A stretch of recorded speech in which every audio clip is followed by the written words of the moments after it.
Há um livro que foi organizado pelo pessoal da Unicamp, que se chama Lukács,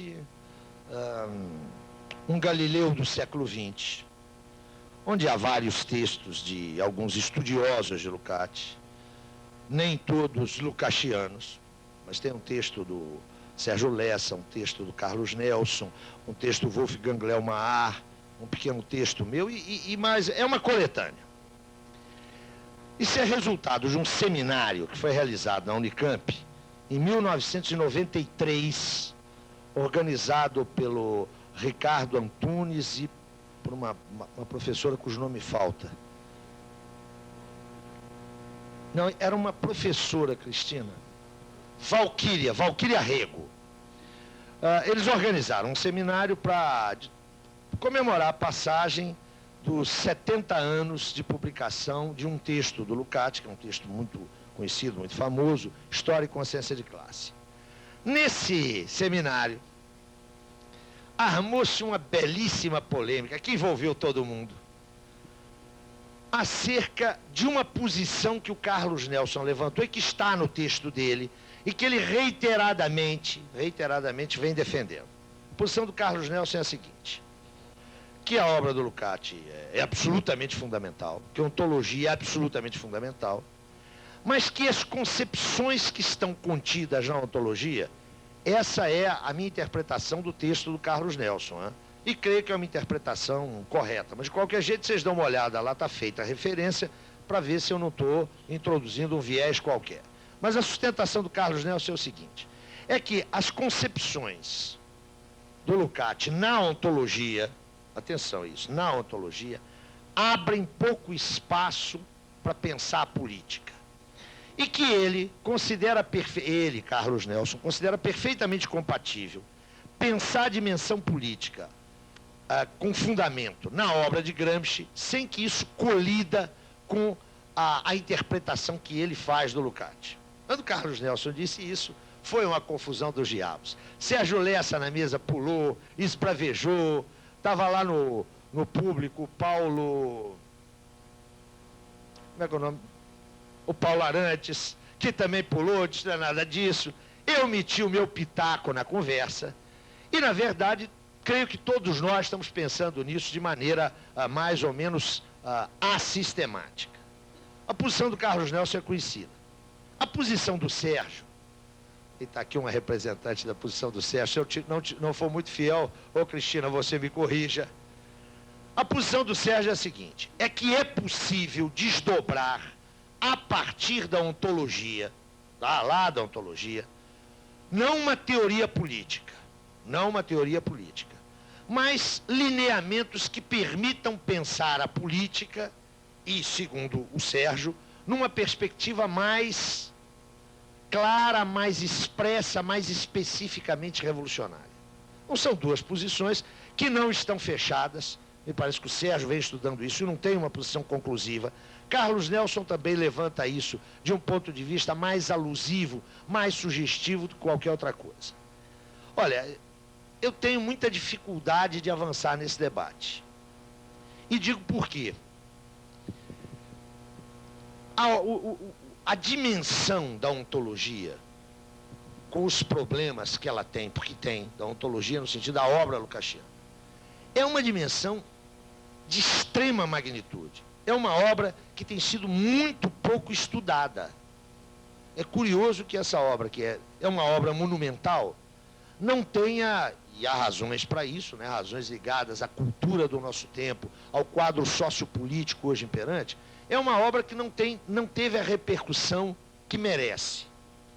E os estudiosos, quase sempre, têm se prendido às dimensões, eu diria, mais universais do debate posto por Lukács. Isso significa que eu penso que a ontologia ainda é uma grande desconhecida. Há muito que explorar, há muito que desenvolver, há muito que aprofundar. O fato de eu afirmar que ela não tem a repercussão que ela merece não significa que já não haja uma massa crítica, um conjunto de estudos extremamente significativos no Brasil, na Itália, na Alemanha, sobretudo.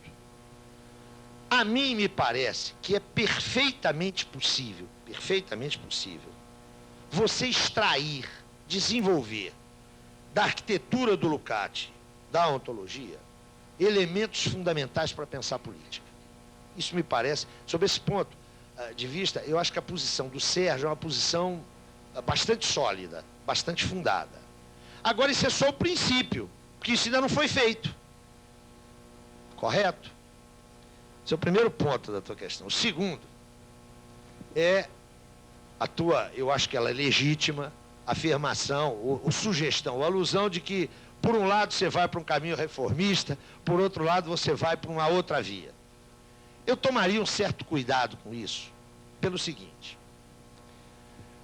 Há muitos anos atrás, eu defendia uma posição que hoje eu tomo cuidado com ela. A posição que eu defendia era a seguinte. De uma certa posição teórica, deriva necessariamente uma certa orientação política.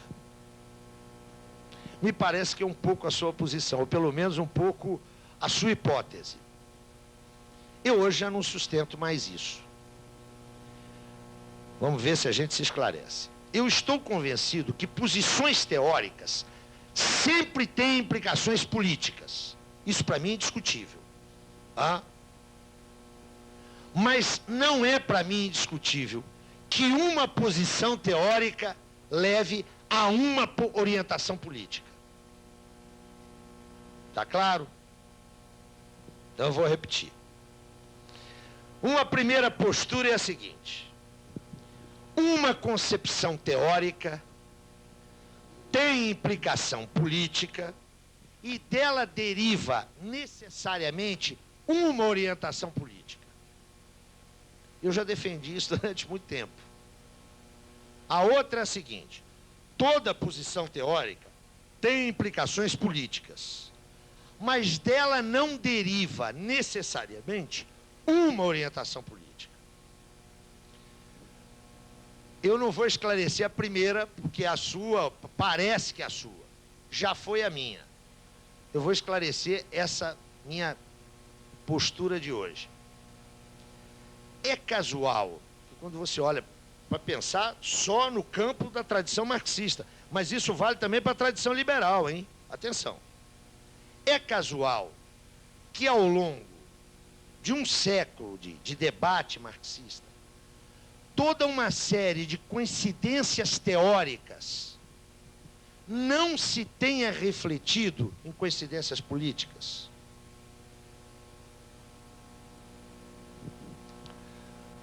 Ou o contrário. A análise que Lenin faz do imperialismo não é a análise de Rosa. Não é. Diferente. E, no entanto, eles tinham uma absoluta coincidência teórica acerca do caráter da revolução na Europa Ocidental. Tiveram divergências acerca de como modelar a estrutura política da Rússia Soviética, divergências bastante conhecidas, né? A posição acerca da Assembleia Constituinte, etc. Mas a concepção de processo revolucionário era a mesma. Notem, partindo de uma interpretação do capitalismo monopolista que era muito diferente. E o contrário a gente observa.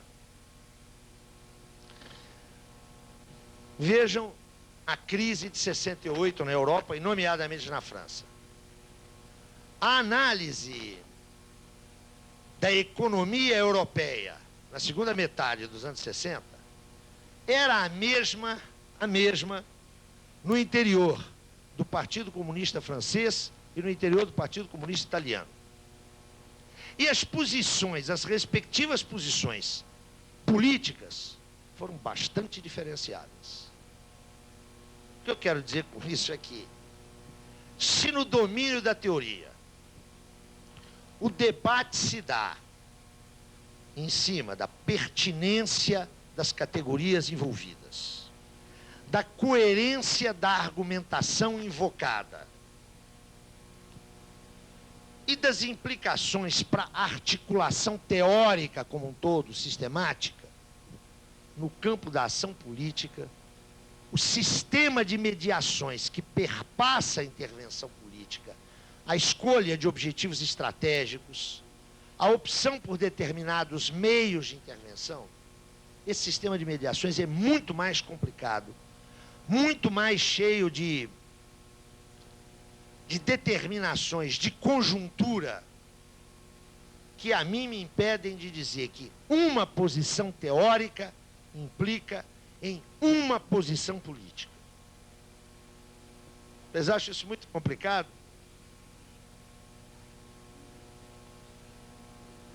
Eu não diria para justificar, eu diria para explicar. Atenção, justificar não, mas para explicar. E é um elemento factual. Atenção, note. E é um elemento factual. Eu posso não gostar disso, mas ele é factual. Vamos dar uma paradinha aqui. Eu acho que trazer à discussão isso nos ajuda a pensar um bocado de coisas.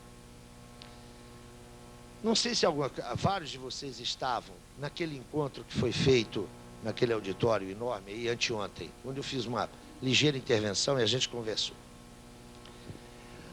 Alguém perguntava ali, chegou uma pergunta à mesa, que eu passei muito por alto por ela. Você sabe que num debate massivo como aquele, o tratamento é tratamento à machadada, não tem jeito de ser diferente.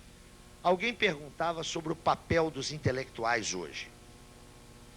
E eu fiz lá uma consideração muito rápida e toquei para diante. Aproveitei para soltar umas farpazinhas, né, que são tarefa de ofício, mas não avancei nisso.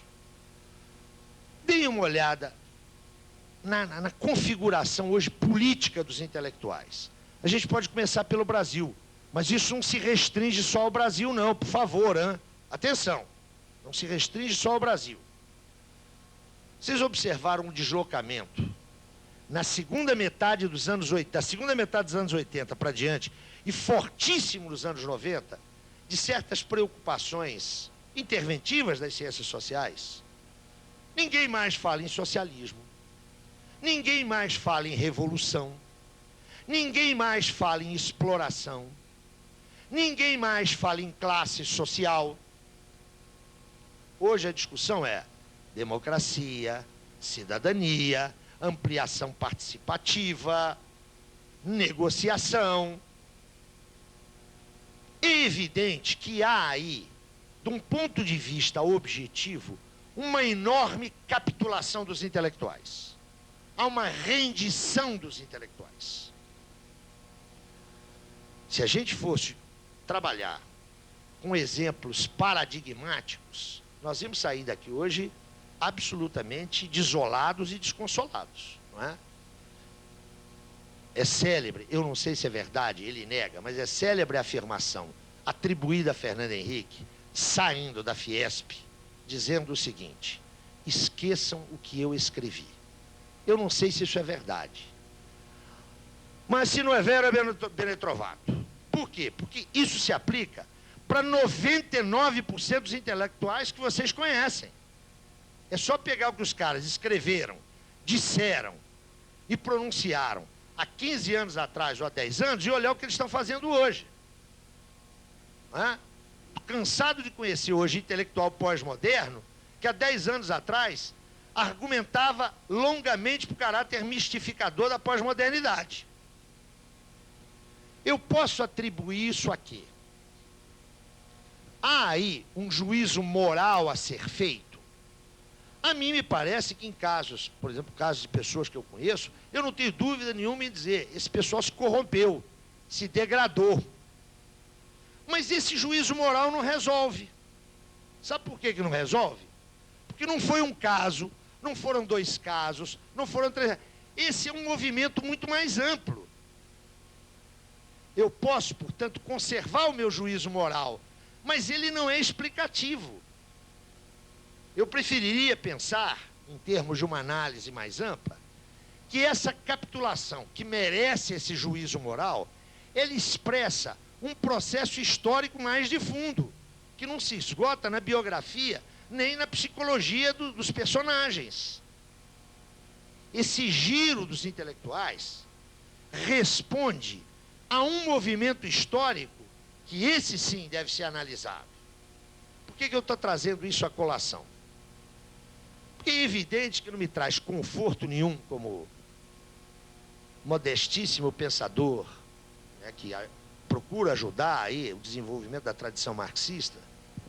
Não me traz consolo nenhum, não me traz prazer nenhum ver companheiros que deram uma contribuição significativa, inclusive, mudarem de lado.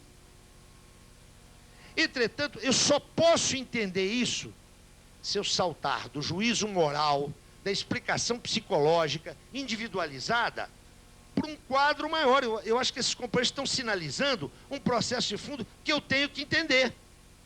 Agora, o que é mais curioso? O que é mais curioso é que alguns desses companheiros, quando a gente vai para o debate mais direto, continuam sustentando suas análises anteriores. Eles continuam sustentando isso. E continuam sustentando até com coerência e com competência teórica. O que me leva, mais uma vez, a dizer que é um fenômeno da vida. É factual. Eu posso gostar ou não gostar, mas eu não posso estabelecer uma relação direta, ou se vocês quiserem, uma relação causal entre análise teórica e uma orientação política. Mas notem, isso é um terreno um bocado escorregadio. Eu estou dando aqui rigorosamente uma opinião. Mas eu chamaria a tua atenção para trabalhar isso com um certo cuidado, que é a segunda parte da tua segunda questão. Oi. Oi? Não, eu não diria que é ecletismo, porque isso não se reproduz no domínio teórico. O que nós podíamos chamar é o seguinte: há uma inconsequência, uma incoerência, né, entre o quadro de referência, a conclusão analítica e a forma de intervenção. Eu disse, mas veja, Guga, eu não tenho dúvida disso. Agora, quando você vai argumentar com... Deixa eu usar um exemplo bem duro aqui. É o exemplo de um pensador brasileiro importante, com quem eu me encontrava 2 anos atrás. É um cara que, durante 6 anos, não abriu a boca para falar do governo Fernando Henrique. Não abriu a boca. E é um sujeito que tem audiência pública. Eu me encontrei com ele, fomos jantar isso no Rio Grande, e eu disse, mas, cara, você está de boca calada, não está falando nada? Ele me disse, mas eu estou achando ótimo isso aí. Esse processo de abertura da economia brasileira destruiu completamente essa nossa burguesia rasteira, mesquinha, e aí falou tudo aquilo que eu penso da burguesia brasileira. Disse, mas rapaz, esse troço tem implicações aí, políticas, em termos, por exemplo, de soberania, que são muito complicadas. Ele disse, olha, quanto mais liquidar esses caras, melhor. Estamos discutindo a política de abertura de mercados. Tem que quebrar esses caras mesmos. Mesmo. Como é que é isso? E esse cara não está ganhando dinheiro, não foi cooptado. É uma posição. Esse cara está convencido que há um bloqueio tal na sociedade brasileira, um bloqueio no sentido de como fazer com que as demandas populares, da grande massa da população, se reflitam no quadro decisório, no quadro de decisão, que o cara acha que tem que quebrar mesmo. Eu acho que isso é um equívoco. Eu acho que no fundo disso tudo, sabe o que está? A revolução no Brasil. E para não ter dúvida do que é a revolução, né? É a quebra do monopólio oligárquico da terra, tudo que ela implica. É um processo muito difícil. É muito difícil. Quem acha que mudanças radicais na sociedade brasileira vão acontecer amanhã, às 8h30, está com o pé na lua. Eu acho que há um mecanismo geracional muito forte, está vinculado às gerações. O cara passa a vida inteira querendo quebrar essa estrutura de poder que está aí. Consegue muito pouco. Há uma rendição do ponto de vista interventivo. Vocês conhecem a ideologia do entrismo? Quem falava muito nisso era o Maurício Trachtenberg. Ganha aqui para a prefeitura municipal uma frente progressista, né? Essa coisa ampla, onde todos nós nos reconhecemos. Aí o cara que está na frente dessa coligação chama 3 ou 4 intelectuais de esquerda e diz, olha, venham trabalhar comigo. Vocês conhecem os limites, mas sabem o que podem fazer. E esses 3 ou 4 caras justificam a sua entrada. Não, alguém vai ocupar esse espaço. Vamos entrar e tentar comer a instituição por dentro. Olha, a gente pode achar que isso é uma ilusão, pode achar que isso é um equívoco, mas isso acontece.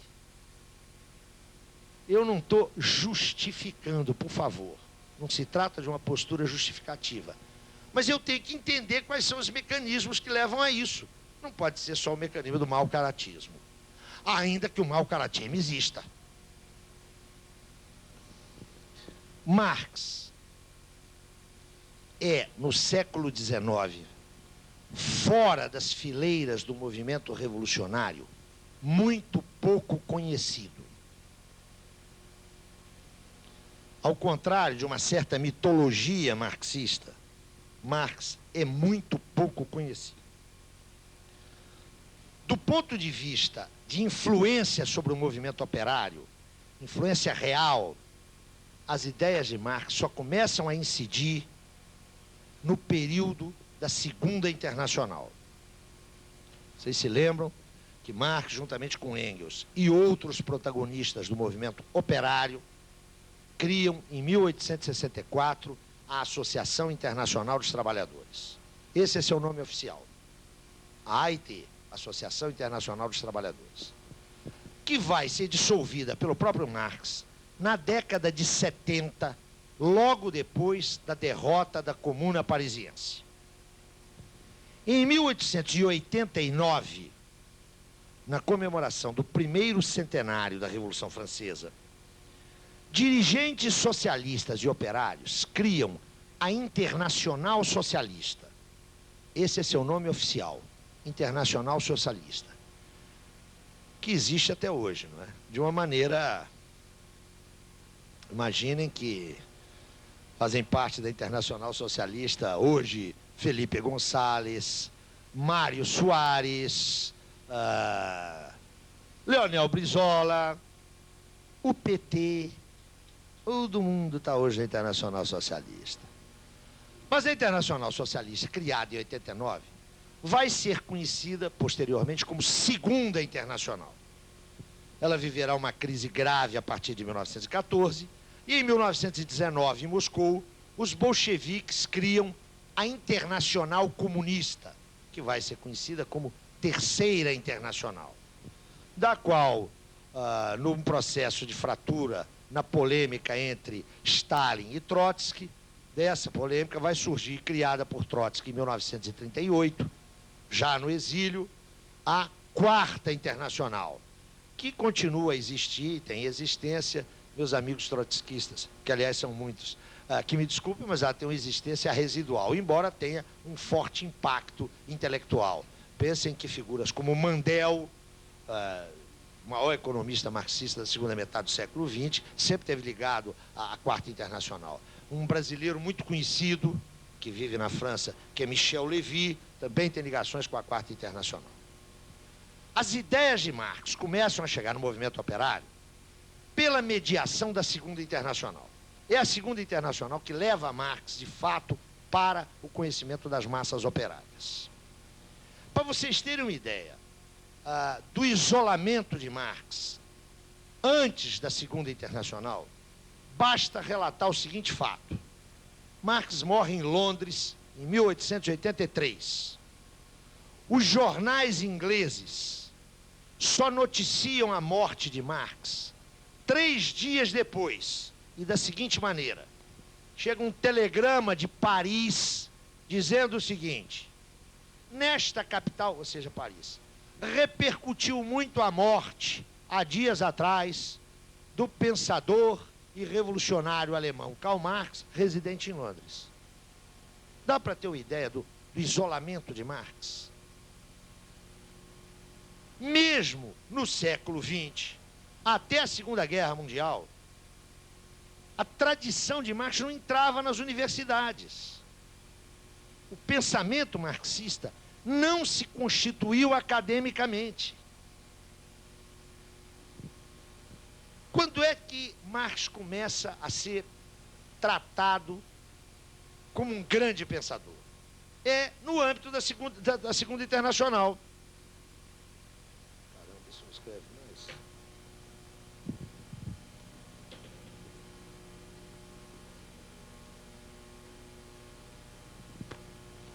É a partir da criação da Segunda Internacional que a figura, o vulto e a influência de Marx se agrandam. Segunda Internacional é de 89. Aqui, ó, por volta de 1881, começa a circular a palavra marxismo.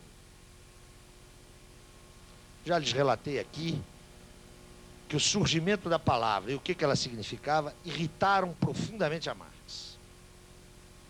Tudo indica que o criador dessa palavra, não há estudos etimológicos rigorosos, mas tudo indica que tenha sido Kautsky, que, como vocês sabem, foi um dos grandes dirigentes da Segunda Internacional. O fato é que o pensamento da Segunda Internacional, que não era um pensamento único, havia divergências no interior da Segunda Internacional, mas havia um núcleo temático, havia um núcleo de ideias dominante na Segunda Internacional. Esse núcleo de ideias concebia esta coisa aqui como uma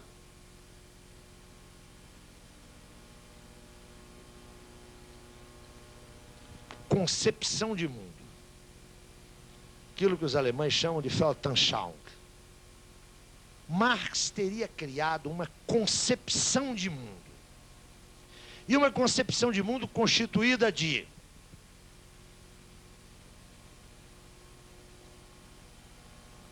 uma ideologia, um conjunto de valores, um verdadeiro ethos que caracterizaria o universo cultural proletário e socialista. Por isso, ontem eu perdi um bocado de tempo para chamar a atenção que o conceito de ideologia, lá na obra de 45, 46, é um conceito crítico negativo. Isso aqui é outra acepção da palavra ideologia. Marx e Engels teriam criado uma concepção de mundo constituída, por uma ideologia, uma visão de mundo através de valores determinados. A ideologia socialista, a ideologia comunista ou a ideologia proletária.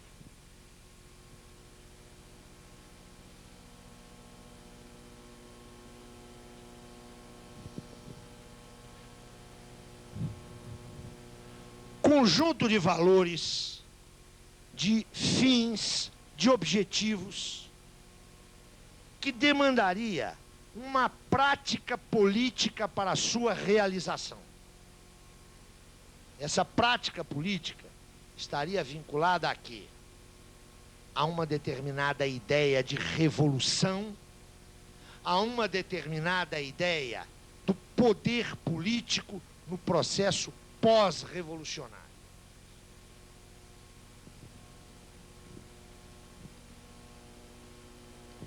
Mas, sobretudo, essa concepção de mundo estaria assentada